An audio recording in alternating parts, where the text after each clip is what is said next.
Bom dia, estamos aqui nos estúdios da All TV, mais uma vez ao vivo, com uma nova edição do programa Urban View, um olhar sobre as cidades. Programa que é uma produção da Urban Systems e que tem a apresentação minha, Gilberto Branche, e também a participação da Sandra Lanza aqui no chat, também na produção do programa. Logo, logo a Sandra vai falar com vocês. O Urban View de hoje traz mais um convidado, mais uma entrevista especial, e o nosso convidado de hoje é o Antônio Luiz Fernandes Ribeiro. Tudo bem, Antônio Luiz? Tudo bem, bom dia. Muito obrigado por comparecer aqui no Urban View, por nos dar o prazer dessa entrevista. O prazer é nosso. O Antônio Luiz, ele é arquiteto formado pelo Mackenzie e tem um curso chamado New Communities, Concepts of Master Planning pela Harvard Institute.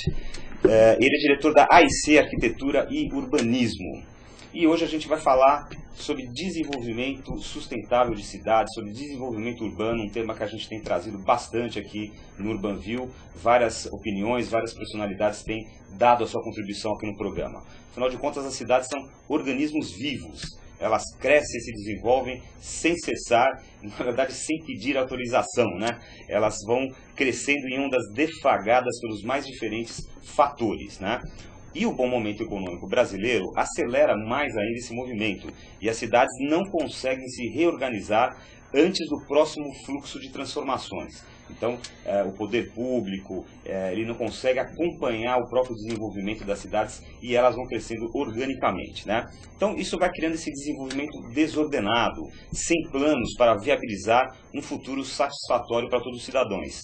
E pode gerar problemas como trânsito, violência, poluição, desemprego, supervalorização dos terrenos e dos imóveis e a falta de infraestrutura em algumas regiões.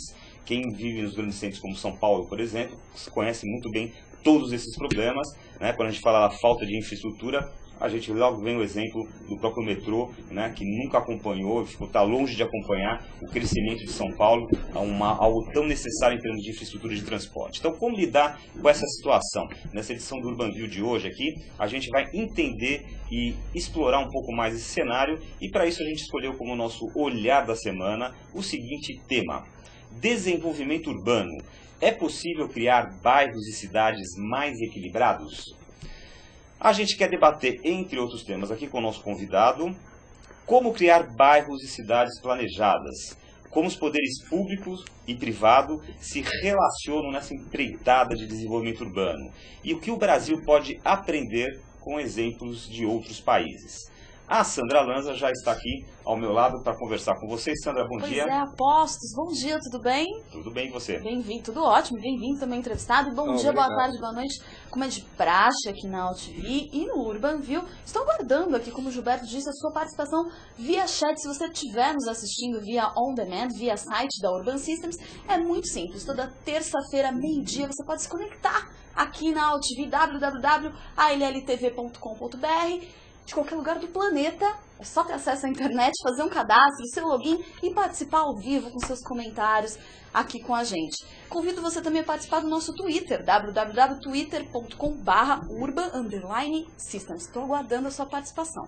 E a enquete da semana, Sandra? Pois é, a enquete hoje está super... também, mais uma forma de você participar aqui do programa. Está super interessante a enquete hoje. Você pode votar na enquete no site www.urbansystems.com.br e quando o programa estiver lá no finalzinho, a gente dá o resultado para você e o nosso entrevistado, o Gilberto, a gente vai comentar um pouquinho do que foi essa enquete. Hoje, para você votar, a nossa pergunta é: nossa legislação ajuda ou atrapalha o desenvolvimento urbano? Você tem 3 opções para votar. Sim, favorece. Você pode votar também, poderia ser melhorada, ou a legislação atrapalha. Então, estou aguardando a sua participação. É isso aí. São várias maneiras de você participar. Esse aqui é um programa interativo, uma característica da All TV. Então, você é nosso convidado para mandar suas perguntas aqui para a Sandra, que a Sandra me chama, e a gente faz aqui no ar, ao vivo, com o nosso convidado. E para começar o nosso bate-papo, a gente chama, como sempre, o nosso quadro de Olho na Frase. Hoje o quadro de Olho na Frase está trazendo uma frase do Tiago da Silva, que é presidente do Instituto de Arquitetos do Brasil, lá no Rio Grande do Sul. E o Tiago diz o seguinte: vivemos diante de conflitos constantes por causa do valor da cidade e o valor do mercado. A administração pública tem 2 papéis fundamentais nesse processo: é ser indutor do desenvolvimento para todos e não apenas para alguns setores da sociedade, e ser também mediadora dos conflitos naturais de uma cidade. Antônio Luiz, diretor da AIC Arquitetura e Urbanismo, vamos começar o nosso bate-papo comentando um pouco essa frase aí, né?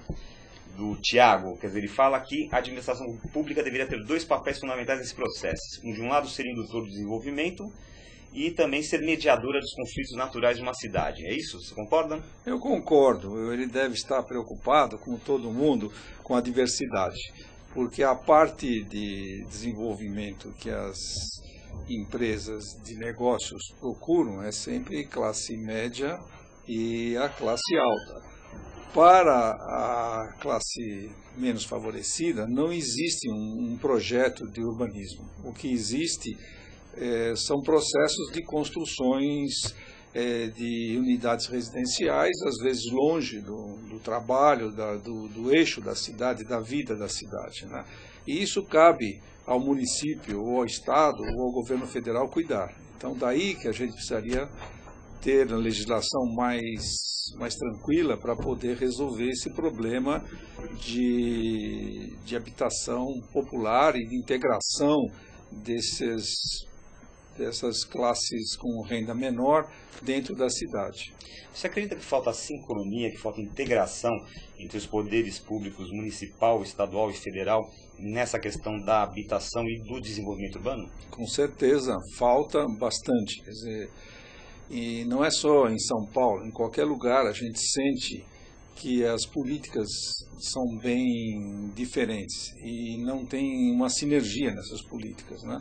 Não há, quando se cria uma área de habitação de classe Minha Casa Minha Vida, não há uma preocupação de transporte, de serviços públicos em geral e nem de emprego. Simplesmente deslocam a massa para aquela, sem contar que o próprio projeto da Minha Casa Minha Vida, o conjunto de projetos dessas habitações não tem um padrão urbanístico e nem de arquitetura que deveria ter sido pensado, tanto a nível de Estado, como no município, como federal. O poder público não pensa nessa questão do desenvolvimento de novas centralidades. Normalmente acabam se transformando em cidades dormitório, digamos assim. Exatamente. O resultado disso seria a longo prazo, né? Eu não vejo um interesse. Não existe um planejamento de cidades, de comunidades de classe média e média baixa ou de renda de Minha Casa Minha Vida. Não existe. As experiências que nós tivemos aqui no Brasil foram muito tristes, né? Vila Kennedy, Coab aqui em São Paulo, coisas assim, né? Parece que eles viraram, inclusive, assim, talvez a expressão que eu vou usar um pouco forte, mas parece que ficaram cancros no meio da cidade, né? Quase isso, né? Destoam da cidade, quer dizer, fica uma ilha de pobreza, às vezes em meio a uma pseudo-prosperidade. Exatamente.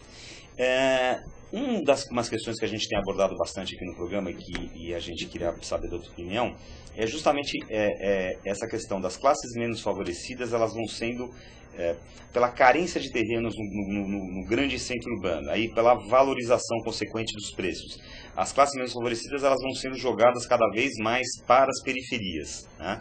E aí a gente tem a questão do problema do transporte urbano e do tempo que essas pessoas levam para se deslocar. A gente já teve até uma reportagem na Exame, um levantamento da Exame do qual o Urban System fez parte, sobre o tempo que as pessoas chegam a perder 2, 3, 4 horas do seu dia para conseguir se deslocar da periferia para vir trabalhar no centro urbano. Como é que você avalia isso? Que soluções você vê para isso? Olha, na Europa, na Inglaterra em especial, que eu acompanhei, e nos Estados Unidos, quando se faz um empreendimento urbano, se dedica 5% pelo menos para faixa de baixa renda. E com isso é planejado e integrado. Aqui na Luz estavam querendo fazer alguma coisa desse tipo, mas tem que ser feito com muito cuidado. Primeiro, para não segregá-los dentro de um contexto. E segundo, que à medida que há uma valorização, eles acabam sendo expulsos, porque o valoriza, eles vendem e vão para outro lugar, e aí há uma gentrificação dessa área, né? Então, essa é um projeto que tem que ser feito com interferência do Estado e com uma manutenção para que essas pessoas consigam viver nesse local de qualidade que tenha todos os serviços e metrô.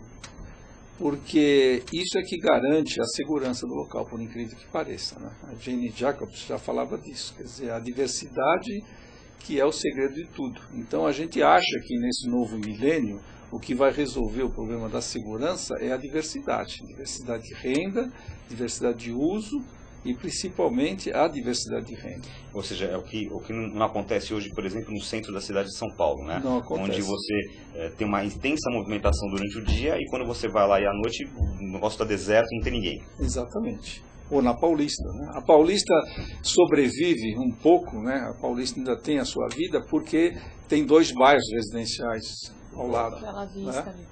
Mas outros bairros, o centro, por exemplo, que não tem, né? E esse projeto Luz seria um projeto interessante, muito interessante, mas pelo que está sendo conduzido vai ser para a classe média e não para uma diversidade de classes. Agora, você como um arquiteto, como urbanista, você acredita que as possibilidades de desenvolvimento urbano, principalmente o desenvolvimento urbano sustentável, de uma grande cidade como São Paulo especificamente, elas já terminaram, elas não existem mais a possibilidade de você melhorar ou redesenhar essa cidade, ou ainda é possível, em certas áreas, você fazer intervenções, poder público junto com o poder privado, e você redesenhar, digamos, e reconceituar uma determinada área da cidade? Olha, os urbanistas estão estudando as megacidades do terceiro milênio. Uma delas é São Paulo. Precisa ter intervenção, tanto particular, tanto empresarial, como do governo. E aí a legislação, né, que é a pergunta aí, acho que deve ser adequada e dinâmica para poder...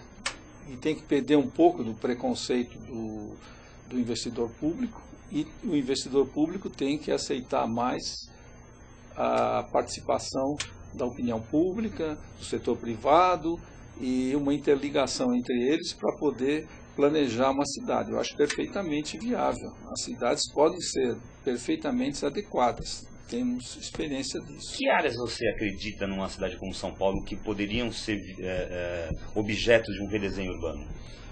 Olha, praticamente toda a cidade. O centro, por exemplo, é o mais fácil. Por quê? Porque já tem infraestrutura. Né?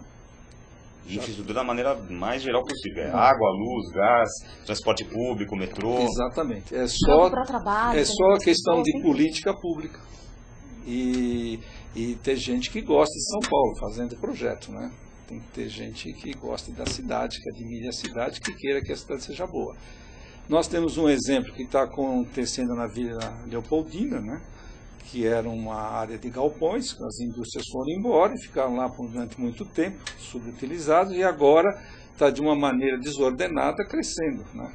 E daqui a 10 anos ninguém vai conhecer mais. Né? Então, aí vamos pegar esse caso, acho que você dá um exemplo muito interessante, que é o da Vila Leopoldina. Uma área de galpões, de pequenas indústrias, em função da elevação do metro quadrado, do crescimento da cidade, essas indústrias acabaram indo para áreas mais em conta, digamos assim. E aí existe aquela velha questão que a iniciativa privada vai lá, começa a comprar os terrenos, começa a construir grandes condomínios. Aí tem um pessoal que critica e fala assim, tá vendo? O pessoal não tem, como é que se fala? Não tem escrúpulos, vão lá, querem construir a qualquer custo. É claro, tem aquele discurso todo que todos nós acho que já conhecemos.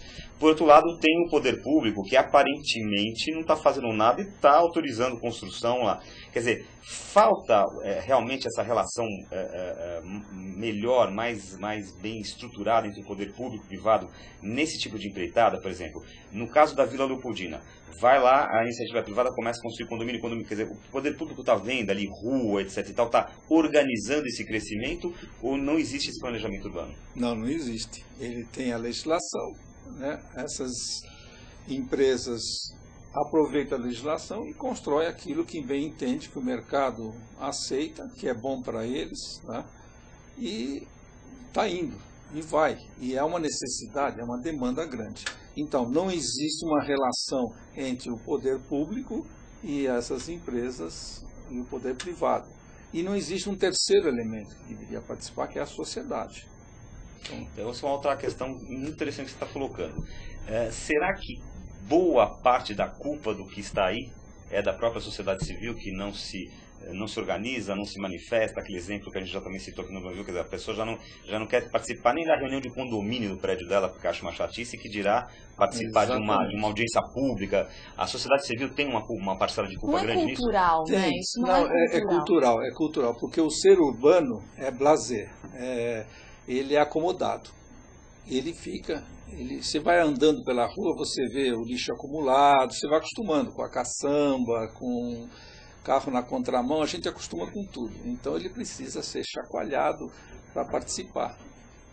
Né? E às vezes é tarde, porque às vezes as coisas já aconteceram bastante. Então eu acho isso, quer dizer, o cidadão tem que procurar uma participação maior. Como é que a gente incentiva esse cidadão, essas pessoas que estão nos assistindo, enfim, a participarem de alguma forma nessa construção dessa nova cidade? Como é que a gente faz isso?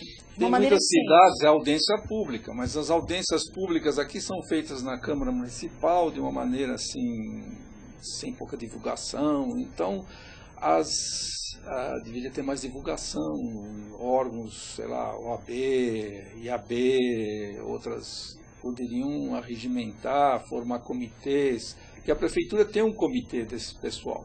Mas é uma coisa que já ficou burocrática, quer dizer, se reúnem, decidem, tem uma forma de trabalho que acabou sendo consumida pelo sistema, né? Porque eu imagino que tem uma parcela de pessoas que realmente, não, isso é muito chato, não quero participar. Mas que sim, existe uma parcela de pessoas assim, da sociedade que querem participar e não sabem como. Exatamente, Alessandra, o negócio que você está tocando é exatamente isso. Acho que também uma das grandes questões que se aliam a esse problema, essa característica cultural das pessoas não quererem participar, é também eles não saberem como participar, né? As administrações regionais dos bairros, das regiões, né, de São Paulo, que já são cidades em si, né? Eu como cidadão, por exemplo, se eu quero falar alguma coisa da minha rua, do meu bairro, etc., eu não sei nem para quem dirigir. Quer dizer, há também uma falha que você falou, na divulgação disso, né? Exatamente. Então essa é uma boa ideia. Quer dizer, as administrações regionais é que deveriam dar o tom, né, do urbanismo na região. Quer dizer, eles deveriam conversar, né, porque tem um programa de participação do que vão fazer no município. Vocês querem que esse bairro cresça, não quer que cresça, como é que vão fazer, né? O que precisa para eles crescerem. Vamos trazer o metrô, vamos trazer o trem, vamos melhorar as ruas. Temos uma população mais de crianças, não? Pessoas mais idosas, né? Tudo isso. Vamos aproveitar esse gancho para falar um pouquinho de legislação. E aí, Antônio, nós vamos falar um pouco de legislação, não só da cidade de São Paulo, mas legislação de uma forma geral. A primeira questão que eu faço para você, a legislação existente, a gente sabe que para aprovar projetos, a gente tem uma informação aqui que em geral demora, e a gente falou isso no Brasil da edição passada, demora em geral 2 anos para se aprovar um loteamento, né? Então a gente já vê uma burocracia aí, né? Essa legislação, no seu ver, ela está ultrapassada, ela precisava ser melhorada? Como é que você analisa a questão da legislação em termos de desenvolvimento urbano? A legislação está superada, a legislação está segmentada. Então tem a parte de meio ambiente, que é uma parte que é tratada sem prazo, não tem prazo. Né? Você falou em 2 anos, eu tenho um projeto que está há 12 anos em aprovação. 12 anos? 12 anos. Ouçam isso, 12 anos. Que é para fazer um bairro sustentável, um green, inclusive com um hospital de altíssimo padrão. Isso não é na cidade, é aqui em Campinas. Campinas, tá? Região de Campinas. Então, mas não há uma sinergia, não há uma relação, não há uma agência que cuide disso, né? Quando eles criaram o GRAPOAB, que é o grupo de trabalho de aprovação de loteamento no estado de São Paulo, o objetivo foi cumprido e foi muito interessante. É um grupo que tem um prazo determinado e eles funcionam. Eles aprovam, se você fizer tudo direitinho, em 3, 4 meses, eles aprovam. Né? Mas, quando extrapola aos poderes do GRAPOAB, ou até chegar ao GRAPOAB, não existe uma sinergia, não existe. Então você tem problema com a rodovia, tem problema com o meio ambiente, com o IBAMA, tem que resolver algumas questões que são tratadas sem pressa, sem tempo. Né? E isso é que atrasa o desenvolvimento. Esses estudos ambientais, são conduzidos de uma maneira sem cronograma. Não há compromisso do quem analisa, não tem pressa nenhuma, né? Então eles fazem no tempo deles. Às vezes a pessoa sai de férias e não fica ninguém no lugar dele. E quando você pergunta por que ninguém está cuidando, porque não é ético eu mexer no trabalho do outro enquanto ele está de férias. Então, se a pessoa fica doente, se sai de férias e qualquer coisa, o seu processo fica parado lá até que se resolva essa questão. Há esforços no sentido de melhorar e modernizar essa legislação? E, caso não exista, a quem interessa manter tudo do jeito que está? Olha, não conheço nenhum esforço nesse sentido. Algumas cidades querem fazer uma agência para desenvolver. Essa agência teria como foco planejar determinados espaços do município. Então, você conversaria com a agência e diria, olha, eu tenho ideia de fazer um projeto assim, assim, assim. Então, essa agência vai analisar esse projeto, vai consultar, e se tiver condições de desenvolver, ela vai cuidar desse desenvolvimento, quer dizer, vai facilitar a interação. Vai trabalhar como um agente facilitador, no caso. Facilitador. E isso vai ajudar em muito o planejamento da cidade. Isso pode ser para um bairro aqui de São Paulo, como poderia ser para uma área livre de construções, uma área a ser urbanizada completamente. Não existe nenhuma agência ainda em funcionamento, né? Olha que coisa, não existe um órgão que regulamente ou que ajude para essa construção interessante, mais inteligente de uma cidade? Não existe, não existe. Os departamentos de planejamento das cidades, né, os departamentos de urbanismo da cidade, eles planejam a cidade, mas planejam a cidade assim de uma maneira modernista, ou seja, ruas, avenidas, né, um planejamento de avenida estratégico lá, de criação de parques e zoneamento. Então aqui pode fazer isso, lá pode fazer aquilo, então eles determinam o que pode ser feito na cidade e fica por aí, né? Não existe um departamento dentro da cidade planejando a cidade. A tua empresa AIC, Arquitetura e Urbanismo, ela até o nosso convidado aqui nos deu um presente muito bonito que mostra aqui uma série de projetos que são feitos pela empresa, e eu estou vendo aqui que existem muitos projetos nas mais diferentes áreas, né? Ribeirão Preto, Uberlândia, enfim, tem uma série de locais. Essa questão da legislação, ainda para a gente terminar um pouquinho esse bloco, ela varia muito de região para região, quer dizer, você enfrenta determinados problemas para fazer um loteamento aqui em Campinas e outros problemas para fazer em Uberlândia, ou eles são, digamos assim, problemas comuns a todas as áreas? Eles são comuns. É incrível a semelhança entre os planos diretores, né? E às vezes, até por curiosidade, outro dia eu estava numa cidade aqui próxima a São Paulo, e eles falaram, olha, você segue o plano diretor de São Paulo em caso de dúvida. E eles estão a 500 quilômetros de São Paulo. Ou seja, Globo e você tudo a ver. E a questão bom, tudo bem, a gente está vendo que existe uma legislação deficiente, antiga. Agora, em relação ao quadro técnico, né, dessas prefeituras e desses governos, tanto estaduais como federais, você acredita que o quadro técnico, independente da cultura talvez burocrática do funcionário público brasileiro, de maneira geral, generalizando, porque nem todos são assim, mas você acredita que o quadro técnico ele é capaz e suficiente de boa qualidade? Eu acho que sim. Eu acho que as prefeituras, né, por exemplo, eu conheço bem a prefeitura de Porto Alegre, de Campinas, de Uberlândia, tem um quadro técnico de alta qualidade. Campinas tem muito doutor, tem muito mestre, tem muita gente com excelente formação. Acontece que eles não têm autonomia de ação. Então eles são condicionados às regras do município. E muitas vezes eles também têm medo do Ministério Público. O Ministério Público tem uma atuação muito forte no planejamento das cidades. Quer dizer, muitos deles, com certeza, são até críticos da legislação existente. Exatamente. Tem o Ministério Público do Urbanismo, né, nas cidades, e eles são muito atuantes. Eles têm uma presença muito forte. E essa presença deles, de uma certa maneira, inibe a ação dos funcionários da prefeitura, porque eles temem serem, de uma certa maneira, penalizados pelo Ministério Público. Muito bem.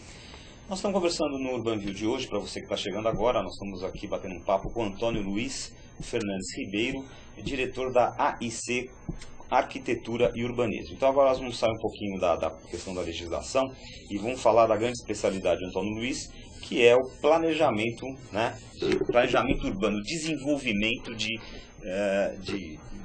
condomínios, loteamentos, novas centralidades. A AIC Arquitetura e Urbanismo é uma firma com mais de 40 anos de experiência em arquitetura. E eu quero perguntar então para o Antônio Luiz agora, o que deve ser levado em conta, na opinião dele, ao construir um bairro, uma cidade planejada, um loteamento? Como é que você, enquanto arquiteto, você acha importante pensar? Então, a primeira ideia é pensar no contexto geral da vizinhança e da integração com o entorno. Com o que já existe. Com o que já existe. Para ter uma permeabilidade e uma interação com o existente, para que ele tenha uma sobrevivência e tenha uma razão de ser do projeto, né? É claro que todo projeto é calcado num estudo de mercado, numa pesquisa de mercado e numa viabilidade econômica. Sem isso não existe, porque quem vai patrocinar são empresas privadas, o Estado não faz isso. Mas isso pode ser apresentado de várias maneiras, né, e resultar lá na frente num produto de alta qualidade para o investidor.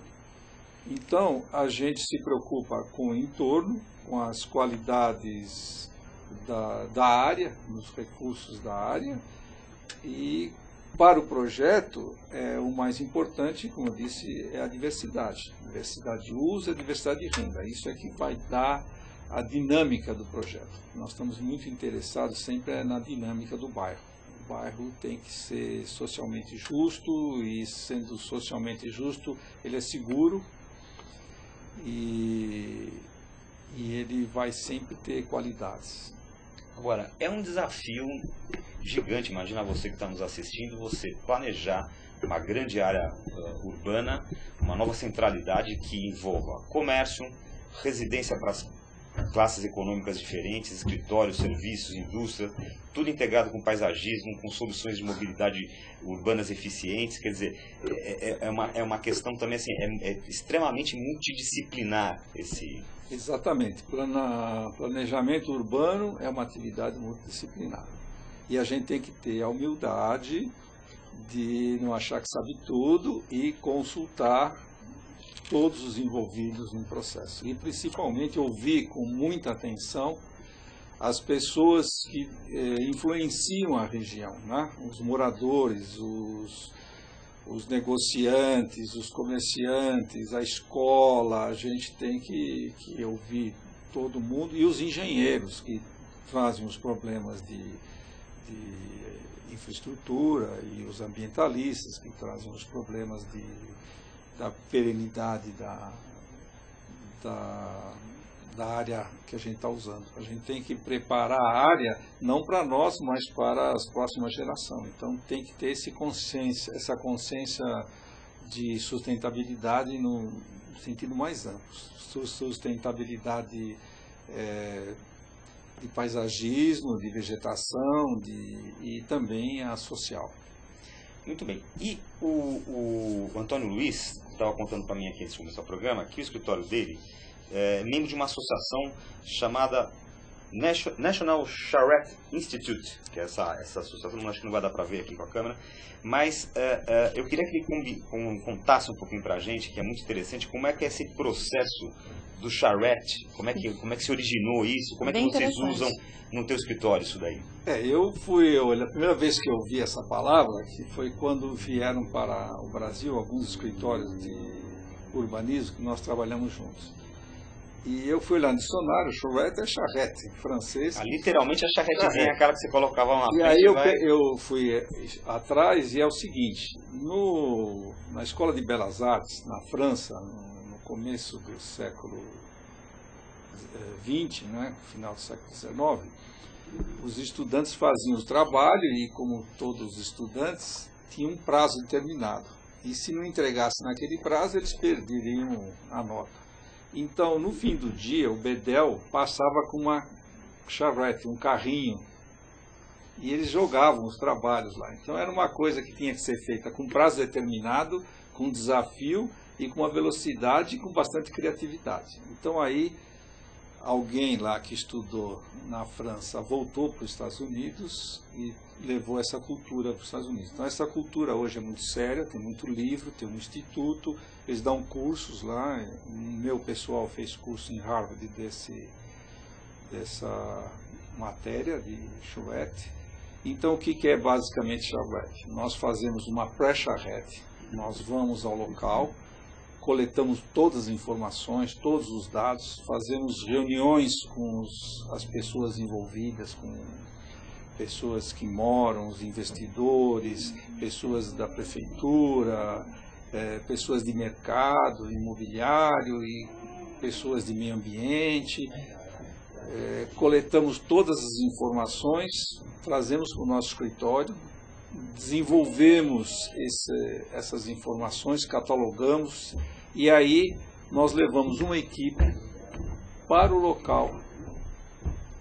Essa equipe fica o mais próximo possível em um hotel, ou numa própria escritório, alguma coisa na cidade, e durante uma semana a gente desenvolve o projeto.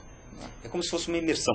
Uma imersão, exatamente. Imersão. Você vai essa equipe, essa questão da multidisciplinaridade que a gente está falando, porque você tem profissionais aí, não só os que estão participando da equipe, mas com os que são ouvidos, e esses profissionais eles fazem um trabalho de imersão. Digamos, a metodologia. Exatamente. Então a gente não tem pouco contato com São Paulo, a gente fica imerso lá, eu vou, vai a minha sócia, vai mais 2, 3 arquitetos, a gente vai 5, 6 pessoas. Às vezes a gente convida um paisagista para nos acompanhar e às vezes convida um geógrafo ou convida uma outra pessoa interessada, depende da área. E aí no fim dessa semana a gente faz uma apresentação.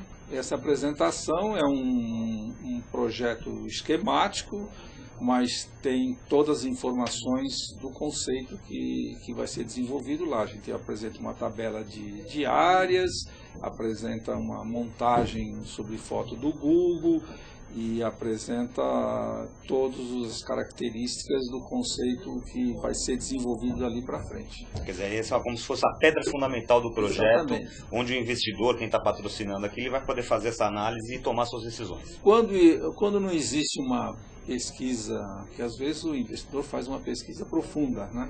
Contrata a Urban System ou qualquer empresa desse tipo para fazer uma pesquisa. Quando não existe uma pesquisa ou a pesquisa não está com um resultado final bem definido, a gente apresenta cenários. Então a gente apresenta 2 até 3 cenários. Então, alternativas. E esses cenários também podem ser objeto de uma pesquisa para definir qual deles vai ser o mais adequado também. Né? Então, num segundo momento, aí a pesquisa fica mais consolidada, mais focada, porque ela já tem cenários para se tomar como referência, caminhar. E a partir aí da aprovação, então, dessa ideia conceitual, dessa pedra fundamental aí desse master plan, então aí sim começa o trabalho de desenvolvimento detalhado do projeto. Exatamente, que nós chamamos pós-charrette. A gente volta dali a alguns dias que o cliente já pôde conversar com a sua equipe e chegar a alguma conclusão. E aí a gente faz uma revisão geral daqueles conceitos, define ou caminha num sentido firme para buscar a aprovação desse projeto. Muito bem, agora eu estava vendo aqui novamente seu livro e vi a quantidade de locais diferentes, né, que a gente tem aqui em todos esses projetos aqui. O Brasil está vivendo um momento de crescimento, um bom momento econômico, e se isso se reflete nos grandes centros como São Paulo, Rio, Porto Alegre, acredito eu que se reflete mais ainda, né, em outras áreas do Brasil. Isso tem criado uma oportunidade de mercado, porque como a gente estava falando assim, você fazer um trabalho de desenvolvimento aqui urbano em São Paulo está mais difícil, né? Porque a cidade já está consolidada, envolve aí a questão da articulação entre poder público, poder privado e sociedade civil. Agora, você fala aí, por exemplo, que nem nós tivemos um convidado aqui acho que foi na semana passada ou retrasada, que tem uma empresa de loteamento e ele está explorando novas áreas como Sorriso, lá no Mato Grosso, né? Então, esse bom momento econômico está trazendo novas oportunidades de mercado para vocês? Sem dúvida. Foi nosso objetivo. A gente vislumbrou isso há 10 anos atrás, quando a gente começou a formar uma equipe para atender essa demanda, porque a gente percebeu que existia uma demanda, e essa demanda era suprida por escritórios estrangeiros. Então, começaram a aparecer aqui alguns escritórios estrangeiros, e aí nós acompanhamos esses escritórios aqui e adquirimos esse know-how e percebemos que essa demanda estava espalhada, curiosamente, pelo Brasil todo, né? Tem lá no Nordeste, tem bastante, tem no Centro-Oeste, tem no Sul e aqui em São Paulo mesmo, né? Tem no interior. O interior de São Paulo tem bastante área desenvolvida. Tem bastante área e tem bastante empresas fazendo. É uma região rica, né, de possibilidades, né? E a vantagem é que a maioria desses são bons projetos, né? E serve como exemplo de coisas bem feitas, como aconteceu aqui em São Paulo com a Cidade Jardim, né? Que a gente também está falando em outro programa aqui, que aqui em São Paulo, os grandes legados, os bons exemplos que a gente tem aqui em São Paulo foram de loteamentos de áreas que foram objeto de um planejamento urbano pensado, planejado, né? Então, você pega, a gente falou da Companhia City, tanto aqui nos Jardins, lá na Lapa também, né? A Companhia Lapa. A Higienópolis e Cidade Jardim, né? Cidade Jardim. Muito bem. E como você está vendo, de maneira geral, a questão do planejamento urbano no Brasil? Existe, por parte das novas gerações que estão assumindo o poder público, e talvez também, por que não, as empresas, né? Você vê que existe uma consciência maior, uma preocupação maior com a questão do planejamento urbano sustentável? Sim, existe uma preocupação constante, existem trabalhos universitários muito bem feitos, existem livros escritos por acadêmicos brasileiros sobre o planejamento urbano sustentável. Isso é uma coisa que veio para ficar, né? Estão tentando criar aqui um órgão de qualificação de planejamento urbano para dar um selo verde, né? Porque a gente trabalha com 2 selos aqui no Brasil, o Aqua, que é um selo francês europeu, e o LEED, que é um selo americano. Agora estão querendo criar um selo brasileiro, seria bom, porque tanto o Aqua como o LEED são selos importados, né? Então a cultura... E sempre atende às especificidades locais da cultura e da região local. Tem que respeitar a cultura local e a própria condição da legislação brasileira também, além da cultura, né? A legislação ambiental brasileira é uma das melhores do mundo, né? Então, esse LEED o Aqua tem que ser adequado à legislação brasileira. Já existe algum grupo de trabalho que está pensando nisso? Sim, tem um grupo que está trabalhando para formar uma agência de análise, porque essas agências que analisam são agências, não são governamentais, são um grupo de pessoas, uma espécie de uma ONG, vamos dizer assim, que funciona e que certificam tanto edifícios como planejamento urbano. São certificações diferentes. Nas solicitações que você tem no seu escritório, os seus clientes, né? Quer dizer, você acompanhou um aumento da preocupação com a questão da sustentabilidade, ou seja, o cliente chega lá, olha, eu quero que o meu empreendimento tenha características sustentáveis, ou ainda é uma coisa que vocês têm que vender para esse cliente, alertar para ele da importância, ou ainda, pior ainda, é muito baixo realmente, existe um trabalho muito complicado, muito complexo de você convencer o cliente da importância desse. Sem pensar em legislação, assim, a pessoa por si só já fala, não, a gente quer não, ser eles já chegam falando, né? Eles não sabem bem o que eles querem, mas eles querem que tenha uma qualidade e que respeite o meio ambiente, porque hoje em dia não é bom negócio fazer qualquer coisa que não seja... Você aumentou o grau da consciência. Aumentou o grau da consciência e o próprio mercado exige, né? Nós fazemos assim, nós projetamos, todos os nossos projetos já vão, no fim da nossa charrete, tem já a tabela do LEED. Então, quando a gente entrega na charrete, nós já damos a pontuação do LEED. E a gente dá uma pontuação média. E aí a gente diz para o cliente, você pode ir até um diamante ou pode ficar simplesmente na classificação menor que tem, mas que já classifica. E é uma questão dele decidir, né? O nosso projeto já sai com... Já vem com preocupação, contemplando essa caracterização. Nós estamos conversando no Urbanview de hoje aqui com o Antônio Luiz Fernandes Ribeiro, diretor da AIC Arquitetura e Urbanismo, e eu queria convidar vocês mais uma vez para participar tanto da nossa enquete lá no portal, para que a Sandra possa aqui no final acompanhar os resultados ao vivo e a gente poder comentar, e também participar com as suas perguntas, com as suas questões, mandando mensagens para a Sandra, que ela passa aqui para mim, para o nosso convidado. E tem muita gente participando aqui na enquete, viu? Lembrando o endereço para você participar, www.urbansystems.com.br. E a pergunta, nossa legislação ajuda ou atrapalha o desenvolvimento urbano? 3 opções, sim, favorece, poderia ser melhorada ou atrapalha. Daqui a pouquinho tem resultado, os últimos minutinhos para você votar. Ainda dentro dessa questão do mercado, que regiões do Brasil você acredita que ofereçam hoje um maior potencial de crescimento para implantação de condomínios, bairros e cidades planejadas? Eu acho que é o Centro-Oeste. Centro-Oeste? Centro-Oeste, sem dúvida. Sem dúvida, porque o eixo econômico está se deslocando para lá. As cidades estão crescendo com relativa qualidade, né? Então, E o Nordeste? O Nordeste tem um crescimento focado no turismo, mas tem também no Nordeste. E a região do pré-sal, que tanto se fala, que está promovendo aí um crescimento tremendo das cidades que estão ali envolvidas nessa área? Começar por Santos, a região do pré-sal, que eu conheço, tem alguns trabalhos lá na região do Rio de Janeiro, mais para baixo, lá Macaé. Mas aqui Santos e Guarujá, né, eu não acompanho, mas eu acho que eles deveriam já tomar muito cuidado, né, e se preparar para esse evento, porque o impacto sobre essas duas cidades, principalmente Guarujá, né, que é uma cidade que tem uma infraestrutura muito precária, né, vai ser grande. Não sei.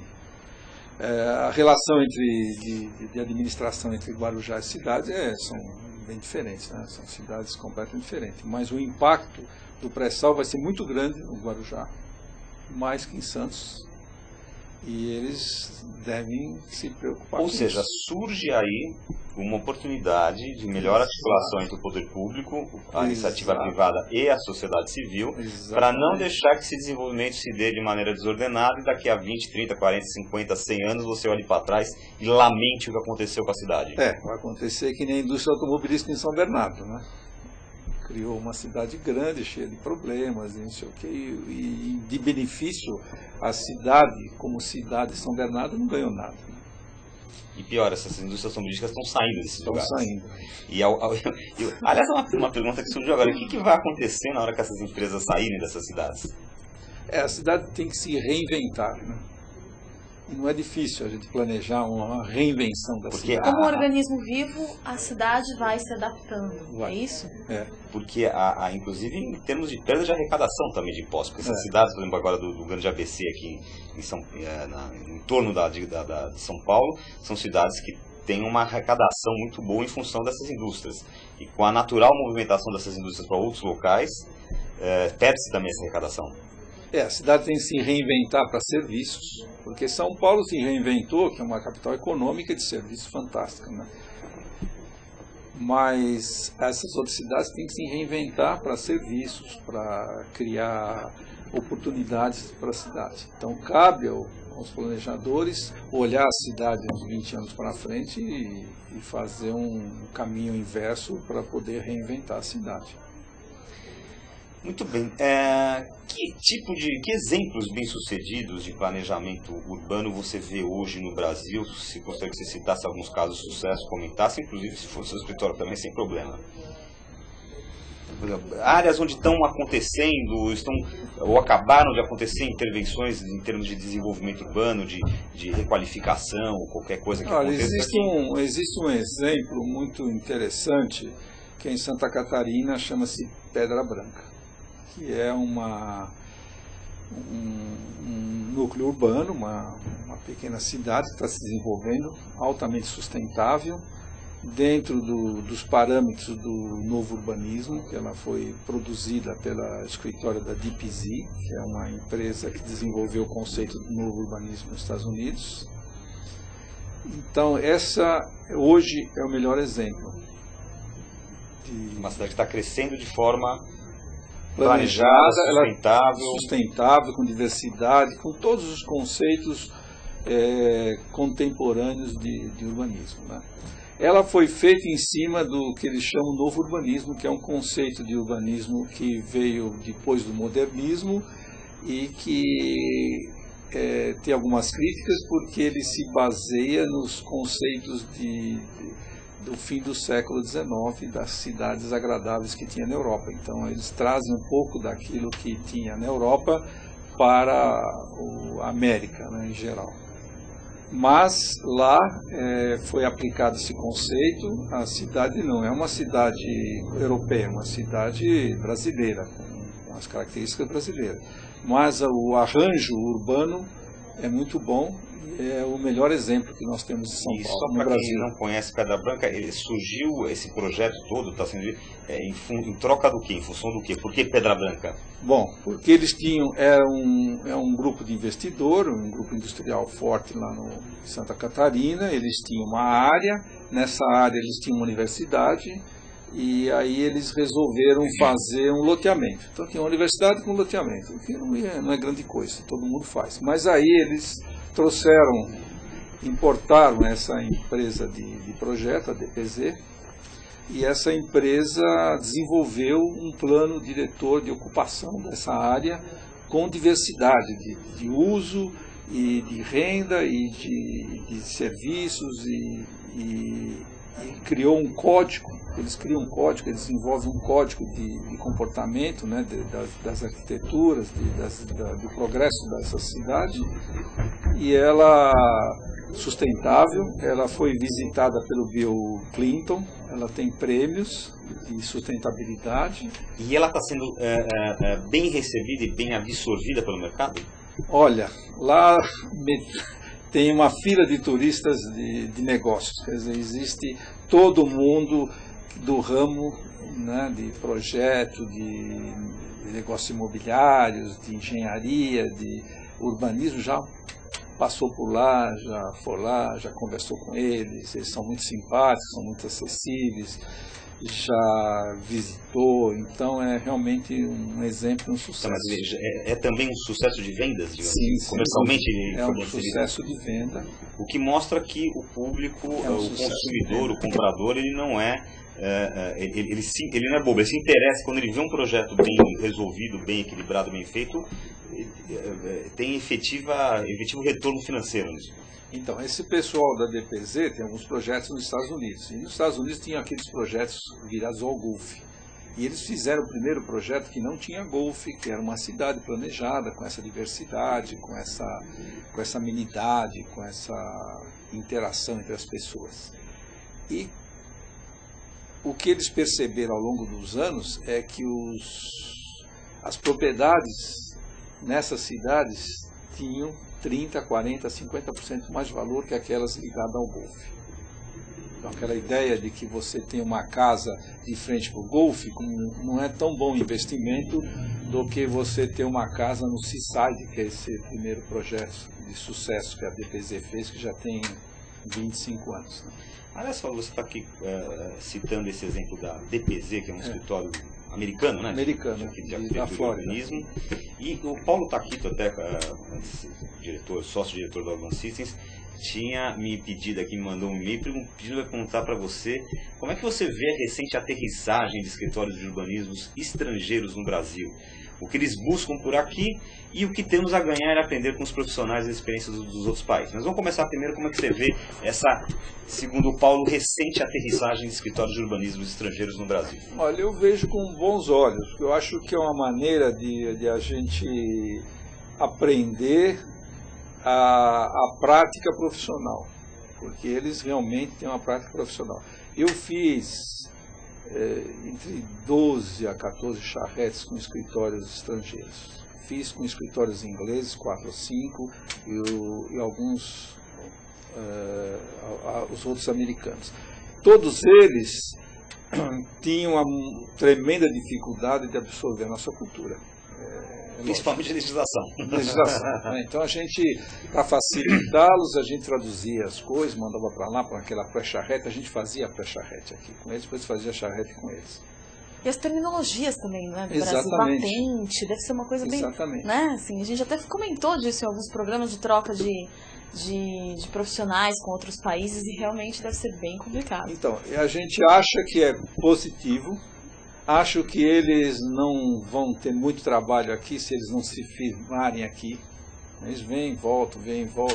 Eles não têm procurado associações ou compras de escritórios de arquitetura brasileiros? A minha empresa representa a DPZ aqui no Brasil. Que a DPZ tem no Brasil a América Latina, que é representada em Buenos Aires, tem um escritório em Buenos Aires, e aqui no Brasil é o nosso escritório. Né? Então a gente tem conversado com a DPZ no sentido de que eles têm uma visão mais da nossa cultura, né? Das nossas leis, tal, para poder adaptar os conceitos deles para os nossos conceitos. Quer dizer, há uma efetiva troca e todo mundo está aprendendo. Eles aprendendo com vocês, vocês aprendendo com eles. Está sendo produtivo isso? Exatamente. O que os investidores fazem, às vezes, olha, me seleciona 2 ou 3 escritórios de urbanismo. Então a gente seleciona no escritório, sei lá, Nova York, do Califórnia, e aí a gente discute com o investidor qual é a cultura deles, qual é o processo de projeto deles, né?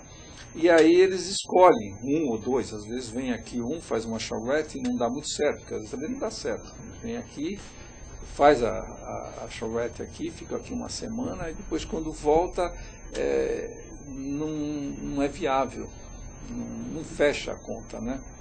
Muito bem, a gente tem uma questão aqui do 921 que a gente recebeu via chat. Ele lembra assim, e Brasília? O que a gente pode comentar sobre Brasília? Que é uma cidade planejada. O que você acha de Brasília? Olha, eu tive escritório em Brasília durante uns 5 anos. Né? Tive um escritório lá, eu trabalhei lá em Brasília.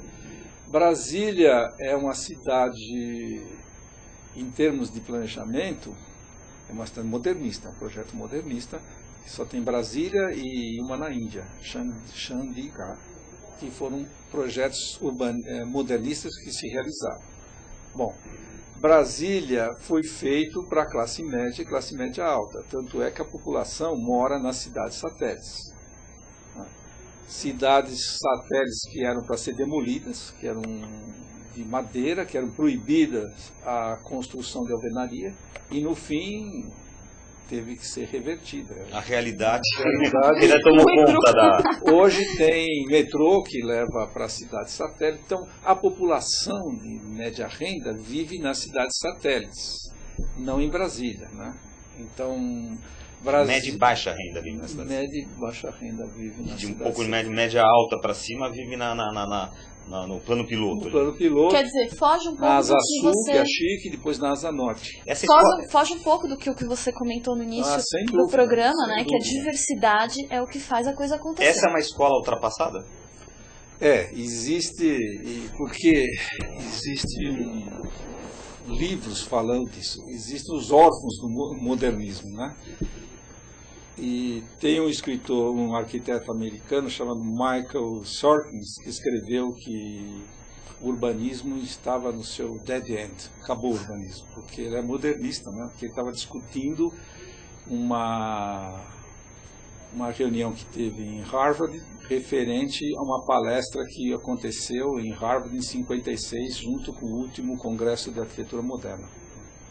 E existe uma professora da USP, a Otília, que escreveu um livro também, Urbanismo em Fim de Linha. Então eles acham que o urbanismo chegou no encruzilhado. Então a resposta qual seria? Seria o urbanismo sustentável. Então no terceiro milênio é a dinâmica do urbanismo sustentável. E esse novo urbanismo é uma resposta também. Só que ele fez a resposta voltando ao passado, quer dizer, buscando a inspiração no começo do século XX e fim do século XIX, da rua estreita, da calçada, daquela vida de comunidade, de interligação entre as pessoas, né? A lojinha de bairro, essas coisas, né? Eles são contra o shopping center, coisas assim. Mas o shopping center é uma coisa que veio para ficar, não dá para matar o shopping center, né? Então, Luiz, nosso programa está chegando ao final e você comentou comigo um assunto lá nos bastidores aqui do programa, antes de a gente entrar no ar, que me chamou a atenção. Você falou que no seu escritório na IC Arquitetura e Urbanismo, o uso do desenho, né, é estimulado, né, enquanto que a gente tem visto que a maior parte dos escritórios dos arquitetos hoje saem da faculdade sem saber desenhar, porque já se usa esses programas de computador, onde fica muito mais fácil, você muda daqui, põe ali, coisa e tal. Por que essa questão do desenho? Queria que você me contasse um pouco dessa... Bom, o desenho porque é arte, né? Então o urbanismo, o urban design, master planning, essas coisas é arte. A gente tem que se comunicar através da escrita, do desenho, né? Do desenho manual. Então a criação toda é feita à mão. Toda a criação é feita à mão. Depois a gente digitaliza aquilo que a gente fez à mão. Aí sobrepõe ao Google. Então a gente vai usar ao extremo. Fazemos 3D em cima e maquete. Agora essa maquete já é feita com essas máquinas de 3D, né? Mas começa dentro do se desenho à mão. Não é simplesmente uma opção entre tecnologia sim ou tecnologia não. É o aliar a questão da concepção ali manual ao bom uso da tecnologia. E dá uma versão que você vê uma foto do Google, por exemplo, está lá as árvores, está o lago, essas coisas. E você criar uma versão à mão artística, então você põe o rio, põe a vegetação, põe árvores coloridas. É mais sensível. Cada rua tem uma cor de árvore, né, para a gente se identificar a rua de uma da outra, né? Então tudo isso é possível com desenho à mão. O que a gente faz? Quando a pessoa entra lá, desenha razoavelmente ou não desenha, então a gente ensina as técnicas a lápis, a gente usa um lápis de cor americano, macio, ou aquelas canetas hidrográficas americanas também. Tudo bem. Sandra, nosso programa praticamente já terminou, então eu vou pedir para você comentar com a gente como é que está a nossa enquete, o que o pessoal andou respondendo aí da pergunta que hoje a gente falou aqui com o nosso convidado, o Antônio Luiz Fernandes Ribeiro, falamos um bom trecho sobre legislação, né? O Antônio Luiz deu as opiniões dele aí, a nossa pergunta é sobre essa questão da legislação, o que o nosso público acha disso daí. Pois é, e olha que interessante, Gilberto, uma das opções ganhou disparado na nossa enquete. Muito disparado, isso é difícil de acontecer aqui no Urbanview, inclusive uma das opções não teve voto. Olha que coisa mais maluca que aconteceu hoje no programa, mas bem interessante. Bom, nossa pergunta era, nossa legislação ajuda ou atrapalha o desenvolvimento urbano? Com 0%, acredite, sim, favorece. Ninguém acredita que sim, favorece. 8% acredita que atrapalha. E 92% diz que poderia ser melhorada de alguma maneira. Olha aí, então as pessoas acreditam aí que tudo pode melhorar e tem um jeitinho de... Tem uma esperança. Não é questão de você mudar e jogar fora toda a legislação que existe, mas sim evoluí-la. O que você pensa a respeito? Você compartilha essa opinião? Eu acho que sim, que eu acho que tem que evoluir. O que está aí dá para ser aproveitado, para ser melhorado. A ambiental, por exemplo, é muito boa, né? Então a gente tem que só achar uma maneira de conviver com ela, fazer com que ela seja mais dinâmica no sentido de aprovações. Né? Então reflete uma realidade. Sem dúvida. A nossa enquete. Ótimo, fico feliz com isso. Muito bem. Muito bem, nosso Urban View de hoje está chegando ao final. A gente entrevistou aqui, bateu um papo muito agradável com Antônio Luiz Fernandes Ribeiro, que é diretor da AIC Arquitetura e Urbanismo, que trouxe aí sua visão de desenvolvimento urbano sustentável para as cidades. Antônio, muito obrigado pela tua presença aqui no Urban View de hoje, foi um prazer recebê-lo. Obrigado a vocês pela oportunidade, sempre bom falar de urbanismo. Com certeza, sempre conversas enriquecedoras aqui. Sandra.